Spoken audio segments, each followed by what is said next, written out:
Buenas tardes, mi nombre es Yanela López, hago parte del grupo Definición y Clasificación de la Unidad 3 del libro de Lógica. Eh, eh, Mi grupo está conformado por yo, el info mayor y el encuadrado. Entonces, hoy les veniré hablando sobre la división y la clasificación. La división es la operación lógica que consiste en mostrar las especies que están contenidas en un género. Por ejemplo, el género animal se divide en dos, en animales vertebrados y en animales invertebrados. Pero con esta definición de concepto con esta división de conceptos no es posible por el simple análisis de concepto animal que no me están dando por el concepto animal y que solo la observación de los animales me suministra. ¿Cómo saber qué es un animal? No puedo saber cuáles son sus especies. Por eso se habla de la división de los conceptos. Divididos no me darán nunca sus especies. Entonces aquí cuando entra la operación inversa llamada clasificación. Esta consiste en mostrar el género en que están contenidas las especies. Obtenidas las especies puedo descubrir sus notas comunes.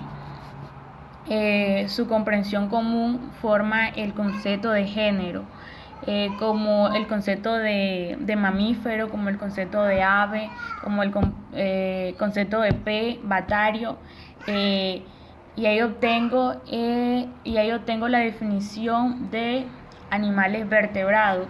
Entonces, que ya al observar voy teniendo el concepto de invertebrado. Pero con este tampoco una clasificación puede obtener su simple análisis de los conceptos, porque es necesario observar las notas y compararlas entre sí. Entonces, como estábamos hablando ahorita, los géneros animales están divididos en dos: animales vertebrados y animales invertebrados. Entonces, pero acá es imposible, la división no es posible por el simple análisis de concepto animal que es necesario para efectuar los elementos que no están dados por el concepto animal, y pues a través de la observación de los animales me suministra o puedo saber cuáles son sus especies. Entonces a través de esta división no puedo. Entonces acá ya pasaríamos a la operación inversa, que se llama la clasificación, porque ya acá podemos, ya aquí por ejemplo puedo distinguir los géneros, género vertebrado, invertebrado, y también ya con sus notas, su comprensión común de la forma del concepto de género, podemos observar sus especies. Por ejemplo, acá podemos observar que el elefante es un animal vertebrado, que es un animal vertebrado que pertenece a la especie de los mamíferos. Acá también podemos ver que acá el gallo hace parte del grupo de animales vertebrados, ya que contiene vértebra y que ya podría reconocer que es un ave y que va en los animales vertebrados. Acá el reptil, acá la rana es un reptil, viene de una especie de los reptiles y va en el grupo de los animales vertebrados, ya que tiene vértebra. Igual acá los animales invertebrados, como la estrella de mar, el pulpo, el mariquita, la araña, la mariposa. Entonces ya aquí en este ejercicio ya tendríamos ya el grupo el género de animales ya clasificado en animales vertebrados e invertebrados. Si vemos bien acá, los peces son animales acuáticos, y acá podemos observar que en lo equinodérmico la estrella también es un animal acuático, pero hace parte del grupo de los animales invertebrados. Acá podemos ver también que las aves son animales aéreos y que hacen parte del grupo vertebrados ya que tienen vértebra. Acá podemos observar los insectos, que son animales también aéreos y están en el grupo de los animales invertebrados ya que no tienen vértebra. Entonces ya aquí, sin ninguna exclusión de algún animal, están todos y están clasificados en el mismo grupo animal. Muy buenas tardes. Hoy hablaremos sobre tipos de definición. Tenemos la definición esencial, la definición real, la definición nominal, la definición por lo propio y la definición genética. Definición esencial. Este establece los requisitos o condiciones necesarias de lo que se va a definir o lo que se definirá. Ejemplo, si vamos a definir tiburón desde el punto de vista esencial, podemos decir que el tiburón es un animal de esqueleto cartilaginoso y acuático. Con esta definición nos referimos a algo que solo de manera única y esencial posee estas características, como lo fue el del tiburón. Definición real. Esta es usada en campos técnicos o en disciplinas específicas. Un breve ejemplo, si entramos a un conversatorio de derecho, algunos quedamos con interrogantes porque allí se habla un poco sofisticado. Otro ejemplo, vamos a utilizar el del tiburón y definiríamos el tiburón desde la definición real como tiburón, escuadro depredador de suborden de los acuálidos. Otra definición también sería el del conejo, definido como Ornitholagus cuniculus de la familia Liporidea. Entonces se habla de definición real cuando utilizamos nombres científicos o nomenclaturas X para referirnos a dicha disciplina. Definición nominal. Esta se basa en lo que se define, o sea, en el significado del objeto. Venga. Vamos a definir democracia. Democracia. Bueno. Demo, que significa pueblo. Y cracia, que significa poder. Entonces lo esto sería el poder del pueblo. Entonces, cada vez que utilicemos palabras desde el punto de vista etimológico, estamos hablando de definición nominal. Definición por lo propio. Definición por lo propio. Esta no es muy clara ni muy amplia. Definiremos león y tiburón desde el punto de vista por lo propio. Tiburón se definiría como pez peligroso y león como el rey de la selva. Entonces vemos que esta definición no es muy amplia, pero se entiende. Prefiero esta que la definición real. Definición genética. Esta explica la naturaleza del objeto desde su origen.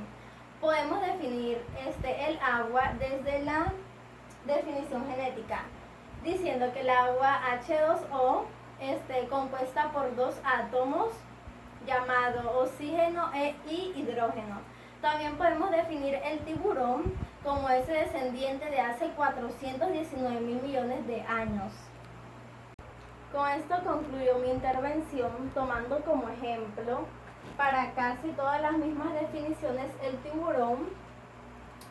Y acá nos damos cuenta que tiene diferentes tipos de aplicaciones desde la perspectiva de la definición esencial, real, nominal, por lo propio y genética. Muchas gracias.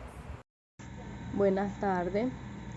Siguiendo por lo expuesto de la compañera, yo les vengo a hablar sobre las reglas de la definición. Primeramente, una definición debe ser más clara que lo definido. Esto nos dice que debe estar expresado en un lenguaje en un lenguaje oscuro. Por ejemplo, una definición que no es clara es la criminología, que es la ciencia del mal. Segundo, no debe ser circular. La palabra que vamos a definir no debe estar en lo definido. Por ejemplo, un libro es un libro. Aquí no aplica porque estamos diciendo 2 veces la palabra en lo definido. Tercero, debe convenir a todo lo definido y solo lo definido. Esto nos quiere decir que no debe ser demasiado amplia ni demasiado estrecha. Bueno, aquí tenemos un ejemplo que nos dice: la historia es la disciplina que trata del hombre. Aquí vemos que la definición es demasiado amplia. Otro ejemplo tenemos es que la historia es la disciplina que trata de la guerra, y aquí vemos que es demasiado estrecha. Una cuarta regla nos dice que la definición no debe ser negativa. Debe decir lo que el término es, más no lo que no es. Un ejemplo, aquí tenemos como ejemplo que la lógica no es el término del conocimiento. Se trata de decir lo que la lógica es y no lo que no es. Aquí se trata de decir lo positivo de la lógica más no lo negativo. Una quinta regla debe indicar los atributos esenciales.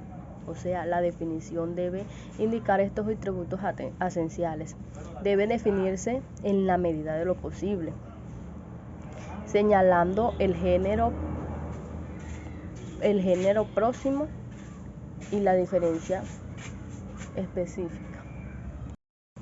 Aquí, en indicar los atributos esenciales, tenemos como ejemplo una ballena es un ser que vive en el mar. Esta no cumple porque el género al que remite es muy lejano. Otro ejemplo tenemos que una ballena es un mamífero grande. Tampoco cumple porque no establece la diferencia con las otras especies dentro del mismo género. Y tenemos por último ejemplo, amar es querer, pero está incompleto. Lo correcto sería: amar es querer el bien para otra, es querer el bien para alguien. Sería una definición más exacta y más comprensible. Por últimas reglas tenemos que la definición debe ser breve pero completa. Esta debe explicar lo indispensable para que la comprensión sea exacta y correcta, para que el lector entienda lo que se le quiere decir. Como ejemplo tenemos que la virtud es un hábito muy bueno. Esta cumple porque está explicando correctamente lo definido. Vemos como normas de la definición que la definición no debe ser tautológica, es decir, no debe emplearse para definir un concepto, repetir el mismo concepto que se quiere definir.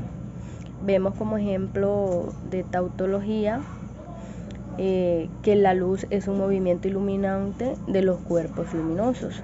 Aquí estamos repitiendo varias veces lo definido en la definición. Quisiera cerrar mi breve exposición con esta pregunta para mis compañeros, que dice así: la definición estudiante es una persona que estudia, viola la norma de la definición que dice: primero, no debe de ser tautológica. Segundo, no debe ser negativa. Tercero, debe